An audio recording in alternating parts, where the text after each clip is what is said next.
Hi guys, so today I'm doing a sparring breakdown video. I thought I'd create it because it'd be a bit of fun, as well as I can review my own sparring sessions. In the sparring footage there is Adam, Jesh and Pat, so there's four of us just taking turns in and out of the sparring, and yeah, I hope you enjoy watching it. So round one was between Adam and Pat. So this round, Adam started off by pressuring, landing a good uppercut here within the combination. Just throwing out mostly singular strikes, just interrupting Pat's rhythm to keep them backing up. Here Pat times Adam's kick and comes in with a cross quite effectively. In return, Adam throws a front kick just in the stomach underneath the guard. Pat does a good job of getting Adam to raise his hands high and then set up the body shot after. Once again, Adam using interruptive shots and slipping his head on the outside, getting himself off centre line. Here Adam fakes the jab with his left hand to set up the cross down the middle, which is timed quite well. This then goes on to quite a cool exchange of punches and kicks between the two of them, both flowing and getting some good body shots in there. Another stabbing front kick, and those kicks for Adam to the body are really getting underneath the elbows and very effective. Round two is Pat versus myself. So here I like to take my time at the start of the fight just to measure the distance, but I do eat some leg kicks in the process sometimes.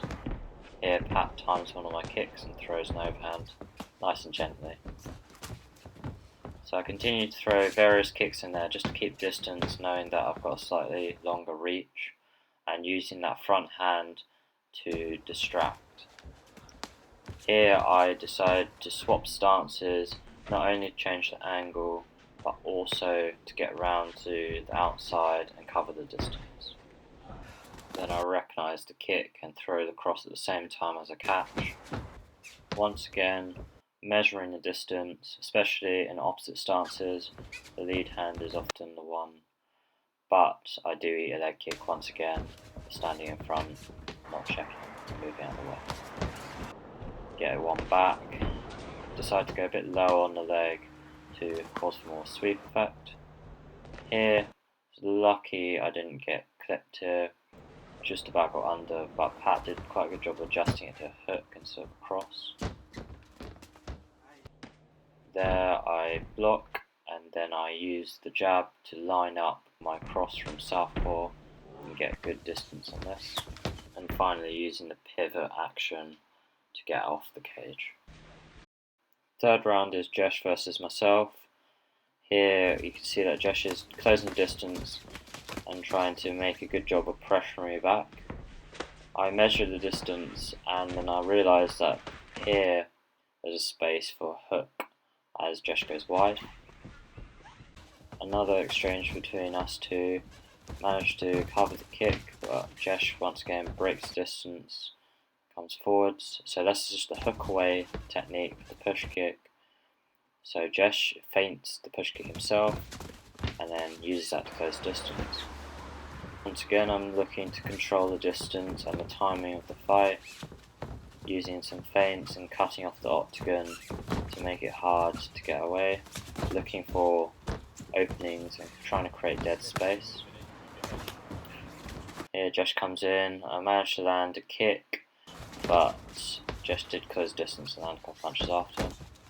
So I decided to duck low to fake that I'm going to throw the kick lower, and then throw the left kick as Jesh goes round to that side, so I'm purposely stepping that way to herd him in. Exchange was a simple check and counter with a low kick, which set up my next technique where I went high, almost question mark kick like that.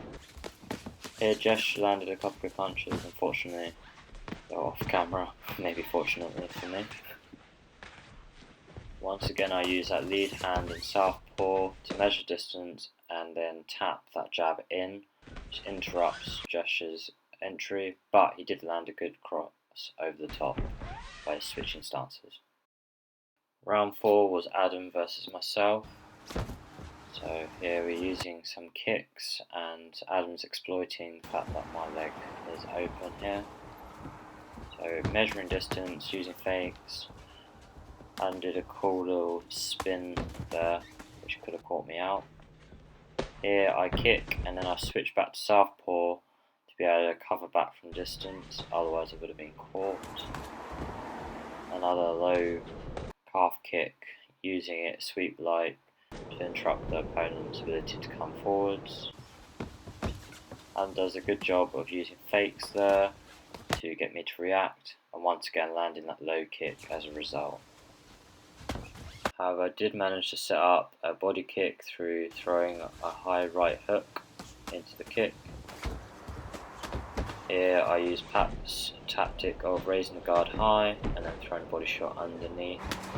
This was a parry, nearly landed and then threw the cross. However, my foot wasn't planted here, so it wasn't too much power.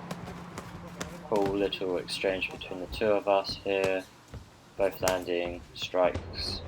I just decided to swap the angle to set up my next shot and then fake the cross the next time to get the guard to go high and then throw the kick, but this did get returned. To cover the distance once again, I swapped stances to southpaw, setting up the liver kick. To stop me bouncing around, Adam started to cut off the octagon. Here we see a little exchange where we both land shots. The only difference was I just decided to change my angle after this hook landed and throw the jab cross to finish the combination off. You see some good head movement from Adam where he could have landed a left hook on my chin since there was no guard there. I decided to change the level of my kicks to make it unpredictable what height I'm going to do, controlling the hands with my front hand once again, although Adam did a good job of tucking his elbow to block this. Round 5, Adam versus Jesh. Adam here using his kicks once again to interrupt the opponent. Jesh here parries quite well and then uses this to set up his low kick himself. Here we just see the distance control through the straight punches and the kicks. Usually singular strikes, just popping them out there interruptively. Both landing some good body shots. Adam lands quite a good cross which sneaks over the guard. Throws it again, however Jesh is now wary of this, but does allow Adam to circle off. After exchanging kicks, Jesh uses his outside kick to cover the distance, but does get caught in the process due to swinging wide once again. Adam uses the front kick to set up this question mark kick, although it is partially blocked. Jesh blocks and then returns the low kick, which is quite an effective technique he utilises. Here, Jesh tries to block and counter the same way, but he does pay for it as the shots come through the centre and the hook is only manipulating this cross to come through the middle. Round 6, Jesh versus Pat. So immediately we see Pat countering the kicks, although he could come back with a couple strikes as well. Jesh then fakes and goes high as a result of that earlier counter. Pat returns through throwing a high cross into a body kick. Jesh lands a sneaky lead uppercut through throwing wide shots and then coming through the middle. Here Jesh switches stances to cover the distance and get around to the side so he can't be hit after. Jesh also uses that wide shot again to get that cross in.